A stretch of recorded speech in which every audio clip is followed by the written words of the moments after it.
রাত তখন গভীর, ঘড়ির কাঁটা থেমে যায়। ঢাকার গণভবনে জ্বলছে আলো নিঃশব্দে। বাইরের উত্তাল জনতা, ভেতরে অস্থির সরকার। শেখ হাসিনা বসে আছেন, চেহারায় চিন্তার রেখা। 4 আগস্ট 2024, চারপাশে গুঞ্জন, হাসিনা কি যাবেন? তার চারপাশে 4 জন বিশ্বস্ত রাজনৈতিক দাঁড়িয়ে: ওবায়দুল কাদের, সালমান এফ রহমান, আনিসুল হক ও আসাদুজ্জামান খান কামাল। তাদের একটাই কথা, আপনি গেলে শেষ সব। তারা শেখ হাসিনাকে বলেন, দমন করুন আন্দোলন।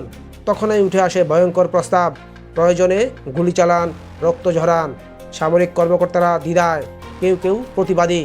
এই পর্যায়ে হাসিনা বলেন, আমাকে গুলি করে মেরে ফেলো, তারপর গণভবনে কবর দাও। এক মুহূর্ত নীরবতা, সবাই থমকে দাঁড়ায়। এরপরও চলে দফায় দফায় বৈঠক, সেনা ও পুলিশ কর্মকর্তাদের সাথে ঘন্টার পর ঘন্টা। তিনি বলেন, যা হওয়ার হবে, আমি যাব না।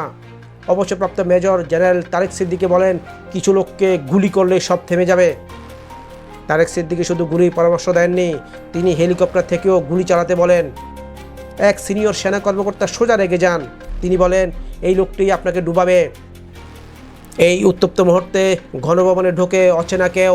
বৈঠক থেমে যায়, হাসিনা কক্ষে ঢুকে যান।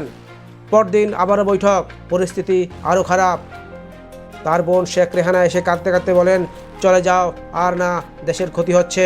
কিন্তু শেখ হাসিনা তখনও অনড় ছিলেন। শেষ পর্যন্ত যোগাযোগ করা হয় জয়ের সঙ্গে। সজীব ওয়াজেদ জয় ফোনে বুঝিয়ে বলেন, মা, এটা আর রাজনৈতিক নয়, বাস্তবতা। এরপরই হাসিনা পদত্যাগে রাজি হন। তবে তিনি চেয়েছিলেন টেলিভিশনে ভাষণ দিতে, সামরিক কর্মকর্তারা সরাসরি নাকচ করেন। না, কোনো বক্তব্য নয়, চুপচাপ চলে যান। 5 আগস্ট দুপুরে পদত্যাগপত্র দেওয়া হয়। পরের ঘন্টায় গণভবন থেকে যান ভারতে। তার শেষ 48 ঘন্টা ছিল রুদ্ধ, ঘুমট, রক্তাক্ত। এই ঘটনার ভিতরে ঢুকে পড়ে আরেক সত্য। ঢাকার চানকার পোলে গুলি চালানো হয় ছাত্রদের উপর। স্কুল ছাত্র শাহরিয়ার, মাহদি, রাকিব, তাদের রক্ত মিশে যায় রাজপথে। নথিতে উঠে এসেছে পুলিশের সরাসরি আদেশ ছিল জুলাই থেকে আগস্ট পর্যন্ত টানা নির্দেশে গুলি চালানোর। পুলিশ কমিশনার হাবিবুর রহমান এবং যুগ্ম কমিশনার সুদীপ্ত কুমার চক্রবর্তী, তারা শেখ হাসিনার অনুমোদনের এই নির্দেশ দেন। ঢাকা বিশ্ববিদ্যালয়েও হামলা চলে 14 জুলাই রাতে। যুবলীগ, ছাত্রলীগ অস্ত্র নিয়ে ঢুকে পড়ে হলে। পুলিশ তাদের ঢুকতে দেয় অভিযোগ ট্রাইব্যুনালের। নিরস্ত্র শিক্ষার্থীরা রক্তাক্ত হয় সেই রাতে। এই সব কিছুই উঠে এসেছে আন্তর্জাতিক ট্রাইব্যুনালের নথিতে।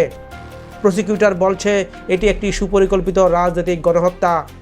এমন প্রমাণ আছে যা বিশ্ব আদালতে উপস্থাপনযোগ্য। শেখ হাসিনা তখন চেয়েছিলেন সব নিয়ন্ত্রণ আনতে, যে কোনো মূল্যে আন্দোলন থামাতে চেয়েছিলেন তিনি। আর এই মূল্য ছিল রক্ত, মৃত্যু, নিস্তব্ধতা।